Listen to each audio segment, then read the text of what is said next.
আমি শফিকুল আমার সুন্দরী বিবাহিতা খালাতো বোন ১ মাসের জন্য আমাদের বাড়িতে থাকতে এসেছিল। কারণ ওই সময় আমার আব্বা ও মা আমরা হজে যাওয়ার জন্য প্রস্তুতি নিচ্ছিল। তারপর আমার আব্বা মা যখন হজের জন্য বেরিয়ে পড়েছিল, তারপর সেদিন রাতে বাসায় আমি একাই ছিলাম।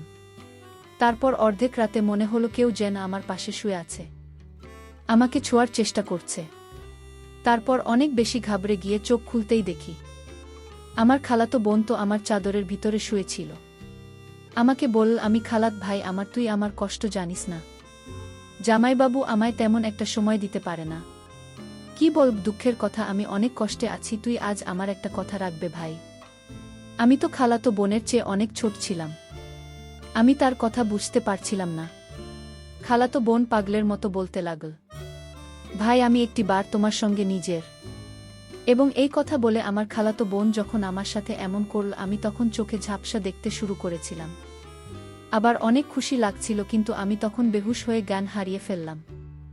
যে কেউ আমার জায়গায় থাকলে জ্ঞান হারা হয়ে যেত, তার উপর আবার আমার খালাতো বোন, সে দেখতে অনেক সুন্দর ছিল। তারপর আমার যখন জ্ঞান ফিরে আসে, তখন আমিও সুযোগ পেয়ে আমার খালাতো বোনকে। আসলে আমার আব্বা মা যখন আমরা হজে যাওয়ার জন্য প্রস্তুতি নিচ্ছিল, ওই সময় আমি বাড়িতে একা থাকব, এটা ভেবে আমার ছোট খালার বোন ও জামাইবাবুকে আমাদের বাড়িতে ডেকেছিল এবং আমার খালা ও তাদের সঙ্গে এসেছিল। আসলে ওই সময় কিন্তু আমার জামাইবাবু বলেছিল আমার খালাতো বোন স্বপ্নাকে নাকি এখানকার সব থেকে বড় ডাক্তারের কাছে চিকিৎসা করানোর জন্য অ্যাপয়েন্টমেন্ট নিয়েছে। তাই সে এই বাহানায় আমার বাসায় থেকে চিকিৎসা করাবে এবং আমার খাওয়া দাওয়ারও খেয়াল রাখবে। যেহেতু আমি বাবা মায়ের একমাত্র পুত্র সন্তান ছিলাম, আমার নিজের বোন বা দিদি থাকলে হয়তো আর কাউকে ডাকতে হতো না। তাও এমন নয় যে আমি কিছু রান্নাবান্না বা কোনো কাজ করতে জানতাম না। আমি মোটামুটি রান্নাবান্না করতে জানতাম। কিন্তু আব্বা মা ভেবেছিল আমার খালাতো বোন ও খালা আমাদের বাড়িতে এসে থাকলে আমার একাকিত্ব বোধ থাকবে এবং আমাকে কোনো কিছুর জন্য খুব বেশি কষ্ট করতে হবে না।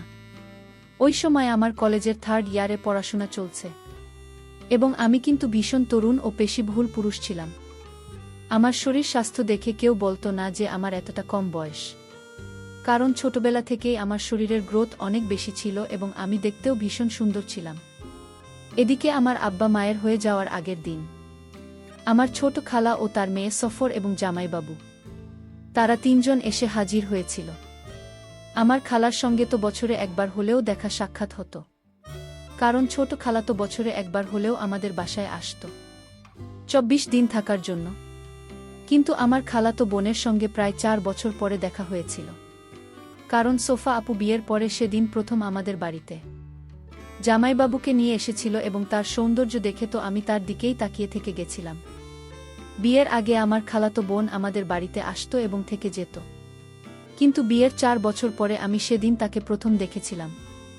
আমার খালাতো বোন সফরের যখন বিয়ে হয়ে যায়, তারপর এসে আমাদের বাড়িতে আসার সেরকমভাবে কোনো সুযোগ পায়নি এবং আমার খালাতো বোন সফল ও বয়সে আমার থেকে প্রায় 7 বছর বয়স ছিল। আমার ছোট খালার সঙ্গে আমাদের কিন্তু খুব ভালো সম্পর্ক ছিল, তাই আব্বা মা হয়ে যাবে এটা শুনে আমার ছোট খালা আমার কাছে থাকতে রাজি হয়েছিল। সেদিন আমার আব্বা মায়ের যাওয়ার আগের দিন রাতে আমি মাকে জিজ্ঞেস করেছিলাম যে ছোটকার সঙ্গে সমস্যা, আপু এবং জামাইবাবু কি 1 মাস ধরে আমাদের বাড়িতে থাকবে? মা তখন হেসে আমাকে বলেছিল যে না না, জামাইবাবু সকলকে আমাদের বাসায় রেখে নিজের বাড়িতেই আবার ফিরে যাবে এবং সফল আপু খালা নাকি আমাদের বাসায় থাকবে। আমি তোমাকে একটা প্রশ্ন করেছিলাম যে স্বপনবাবু নিজের সংসার ছেড়ে আমাদের বাসায় 1 মাস থাকলে জামাইবাবু ও তার শ্বশুরবাড়ির এতে কোনো আপত্তি হবে না? তো মা তখন আমাকে বলেছিল যে আপু অনেক দিনের চিকিৎসার জন্য এখানে এসেছে এবং এই চিকিৎসাতে 1 মাস সময় লাগবে। তারপর আমি আর এই ব্যাপারে বেশি কথা বলেন। পরের দিন সকালবেলা আমার আব্বা মা নিজের যাত্রার জন্য বেরিয়ে পড়েছিল আমার আব্বা মায়ের চলে যাওয়ার পরে। কিন্তু আমার খালাতো আপু, আমার খালা ও জামাইবাবুর সঙ্গে আমার খুব ভালো সময় কেটেছিল। তারপর জামাইবাবু আমাদের বাড়িতে 2 দিন থাকার পরে নিজের বাড়ির জন্য রওনা দিয়েছিল। আমার জামাইবাবু যখন আমাদের বাসা থেকে চলে গিয়েছিল, তারপরে সেদিন আমি আমার খালা মিলে যখন একসঙ্গে রাতের খাবার খাচ্ছিলাম, ঠিক ওই সময় আমি কিন্তু সফল আপুর সঙ্গে অনেক ধাক্কা করেছিলাম। বলেছিলাম, সফল আপু তুমি কত সুন্দর, কিন্তু তোমার বর ততটাই কুৎসিত দেখতে, আমার কথা শোনা মাত্রই জানি না কেন আমার খালাতো বোন রাগ করে। খাবার ছেড়ে টেবিল থেকে উঠে ঘরের ভিতরে চলে যায়। আমি তখন খেলার মুখের দিকে তাকিয়েছিলাম এবং ভীষণ লজ্জা পেয়েছিলাম এবং বুঝতে পেরেছিলাম যে আমি হয়তো একটু বেশি ঠাট্টা করে ফেলেছি। খালা তখন আমাকে বলেছিল আসলে পয়সা বালা দেখে নাকি সফল আপুর বিয়ে জামাইবাবুর সঙ্গে দিয়েছিল, কিন্তু সফল আপুর আমার জামাইবাবুকে নাকি পছন্দ ছিল না, কারণ সে খুব কালো কুৎসিত ছিল দেখতে। ওই সময় আমি বুঝতে পেরেছিলাম যে আমি আমার খালাতো বোনের সঙ্গে ধাক্কা করে তাকে কষ্ট দিয়েছি। তাই রাতের খাওয়া দাওয়ার পরে আমি তার ঘরে গেছিলাম তাকে সরি বলতে। তারপর সেদিন রাতে আমি যখন তার রুমে যাই তখন দেখি আমার খালাতো বোন ঘরের লাইট বন্ধ করে মন খারাপ করে বিছানা একদিকে চুপচাপ বসেছিল, এবং আমি যখন রুমে ঢুকে লাইটটা অন করে তার পাশে গিয়ে বসি এবং তাকে নরম স্বরে বলি, তখন সে নিজের আবেগ ধরে রাখতে না পেরে হঠাৎ করে কাঁদতে কাঁদতে আমাকে জড়িয়ে ধরে নিজের মনের কথাগুলো বলতে শুরু করে। আমি তো তাকে নিজের আপন মনে করে তার মাথায় হাত বুলিয়ে অনেক স্নেহ দিয়ে বলেছিলাম, আপু তুমি এ নিয়ে একদম মন খারাপ করো না, মানুষের চেহারাটাই সব কিছু নয়, চেহারার সৌন্দর্যের থেকে মনের সৌন্দর্য কিন্তু অনেক বেশি মূল্যবান ও কার্যকরী।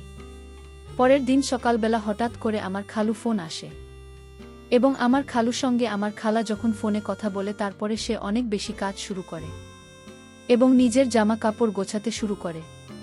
তারপর খালাকে জিজ্ঞেস করতে জানতে পারি যে খালু নাকি সিঁড়ি থেকে পড়ে গিয়ে অনেক বেশি আঘাত পেয়েছে এবং তাকে হাসপাতালে ভর্তি করতে হয়েছে। এই কথা শুনে আমার খালার এদিন বাধ্য হয়ে নিজের বাসায় রওনা দিয়েছিল। না হলে তো আমাদের মাঝে একটাই কথা হয়েছিল যে যতদিন আমার বাবা মা বাসায় ফিরে না আসছে ততদিন ছোট খালা আমার সঙ্গেই থাকবে। কিন্তু সেদিন বাধ্য হয়ে খালাকে বাড়ি ফিরে যেতে হয়েছিল এবং আমার খালাতো বোন সফল আপু নিজের চিকিৎসার জন্য আমাদের বাড়িতেই ছিল। আমার খালার চলে যাওয়ার পরে আমি আমার খালাতো বোন আমাদের বাসায় একাই ছিলাম, এদিকে আমার আব্বা মায়ের সঙ্গে। কিন্তু ফোনে আমার প্রত্যেক দিন একবার করে হলেও কথা হতো। কিন্তু যখন থেকে আমার খালা বাড়ি চলে গেছিল তারপর থেকে কিন্তু আমার আপুর হাবভাব একেবারে পাল্টে যায়। সে প্রত্যেক দিন নিত্য নতুন জামা কাপড় পরে আমাকে জিজ্ঞেস করত যে তাকে দেখতে কেমন লাগে, এমনকি সে যখন তখন আমাকে অনেক এবং আমি তাকে আপন মনে করে কিছু বলতে পারতাম না।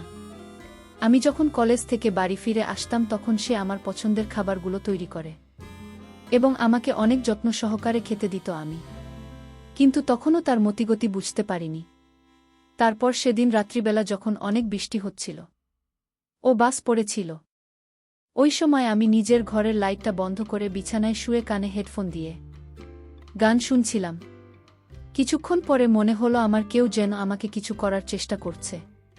তারপর আমি যখন তাড়াতাড়ি কান থেকে হেডফোন খুলে দিয়ে মোবাইলে লাইটটা অন করতেই দেখি আমার খালাতো বোন তো কেঁদে কেটে অস্থির হয়ে পড়েছে। আমি তখন তাড়াতাড়ি ঘরের লাইটটা অন করে আপুর চোখের জল মুছে জিজ্ঞেস করলাম, তুমি এভাবে কাঁদছো কেন? সে তখন আমার পাশে এসে আমাকে বলল, শফিকুল আমি একা ওই ঘরে ঘুমোতে পারছি না, আমার ভীষণ ভয় লাগছে।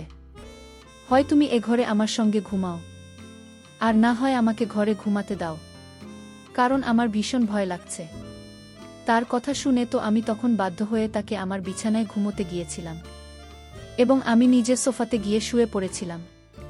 প্রথমে তো আমি এসব কিছুই বুঝতে পারিনি, কিন্তু ধীরে ধীরে বুঝতে পেরেছিলাম যে আমার খালাতো বোনের দৃষ্টিতে আমার দিকে অনেক বেশি সংকীর্ণ হয়ে যাচ্ছিল। এদিকে সে তো দিন দিন আমার সঙ্গে এমন ব্যবহার করতে শুরু করেছিল যে মনে হচ্ছিল যেন আমি তার নতুন বর। এমনকি সে আমার সাজগোজ করে আসতো যাতে আমি তাকে কিছু বলি। আমাকে জিজ্ঞেস করত যে তাকে ওই রকম ছোট ড্রেসে কেমন দেখাচ্ছে। সেদিন আমি না পেরে আমার খালাতো বোনকে বলেছিলাম যে আমার সামনে এসব ড্রেস পরার কি আছে। আমার খালাতো বোন তখন বলেছিল যেহেতু অনেক বেশি গরম পড়েছে তাই নাকি সে গরম থেকে বাঁচার জন্য এই ধরনের ছোট জামা পরছে। এদিকে প্রত্যেক দিন রাত হতেই সে কোনো না কোনো বাহানা আমার বিছানায় ঘুমোতে চলে আসত এবং সে যখনই আমার বিছানায় ঘুমত সেদিন রাতে আমার সারা রাত ঘুম হতো না। তখন আমার কিন্তু সারা রাত এদিক ওদিক করে কাত এবং এতদিনে আমি তো এটা বুঝতে পেরেছিলাম যে আমার খালাতো বোন আমার কাছে আসার চেষ্টা করেছিল, কিন্তু সে কেন আমার সঙ্গে এরকম করেছিল আমি সেটা বুঝতে পারিনি। আমার খালাতো বোনের এরকম মতিগতি বুঝতে পেরে আমি কিন্তু নিজেকে তার থেকে গুটিয়ে রাখতে শুরু করেছিলাম। কিন্তু একটা জিনিস লক্ষ্য করেছিলাম, 7-8 দিন হয়ে যাওয়ার পরেও কিন্তু সে একদিনও চিকিৎসার জন্য ডাক্তারের কাছে যায়নি। সেদিন আমি তাকে না পেরে জিজ্ঞেস করেছিলাম যে সে এখনো পর্যন্ত একদিনও ডাক্তারের কাছে কেন যায়নি। সে তখন আমার চোখে চোখ রেখে একটাই উত্তর দিয়েছিল যে তার নাকি ডাক্তারের নয়, তার নাকি ভালোবাসার প্রয়োজন। তারপর আমার খালাতো বোন অনেক চেষ্টা করেছি আমাকে তার সৌন্দর্যের জালে ফাঁসানো, কিন্তু আমি সবকিছু বুঝতে পেরে নিজেকে তার থেকে গুছিয়ে রেখেছিলাম। কিন্তু সেদিন আমার খালাতো বোন সব সীমা অতিক্রম করে দিয়েছিল। যখন সে দেখে যে তার কোনো রকম চাল কাজ করেনি, তখন সেদিন দুপুরে আমি যখন নিজের ঘরে ছিলাম তখন সে নিজের বাথরুম থেকে অনেক জোরে জোরে চিৎকার করে বলছিল, শফিকুল, আমাকে তাড়াতাড়ি বাঁচাও, এখানে শর্ট সার্কিট হয়ে গেছে। তার চিৎকারের আওয়াজ শুনে আমি যখন ভয় পেয়ে তাড়াতাড়ি ঘরের ভিতরে ঢুকে তার দিকে তাকাই, তখন তার দিকে তাকাতেই আমার চোখ দুইটা কপালে উঠে গেল। কারণ সে বাথরুমের ভিতরে এমন অবস্থা ছিল যে তাকে ওই অবস্থায় আমার দেখা ঠিক হয়নি। তুমি এসব কি করছো? কেন তুমি আমার সঙ্গে এরকম করছো? এরকম অবস্থায় তোমার আমার সামনে আসতে একবারও লজ্জা করে না? আর এখানে তো কোনো শর্ট সার্কিট হয়নি, তাহলে তুমি কেন মিথ্যে কথা বললে? তার মানে তুমি এটাই চাইছিলে তো যাতে আমি তোমাকে এই অবস্থায় দেখি, এবং তুমি যেটা চাইছো তোমার মনোকামনা যাতে পূরণ করি। যখন থেকে খালা আমার বাড়ি থেকে গেছে তারপর থেকে তুমি আমার সঙ্গে বাজে ব্যবহার শুরু করেছে। তুমি আমার থেকে কি চাইছো? তারপর আমার খালাতো বোন যে অবস্থায় ছিল সেই অবস্থাতে বলো, শুধু একবার তোমারে চাই, দয়া করে আমার পূরণ করো। আমি তখন আমার খালাতো বোনকে হুমকি দিয়ে বললাম, তুমি এখান থেকে চলে যাও, না হলে আমি কিন্তু এসব কথা আমার বাবা মাকে ফোন করে বলে দেব। আমি কিন্তু এতদিন চুপ করেছিলাম, তার মানে এই নয় যে আমি তোমার এই অসভ্যতা দেখে এখনো চুপচাপ থাকব।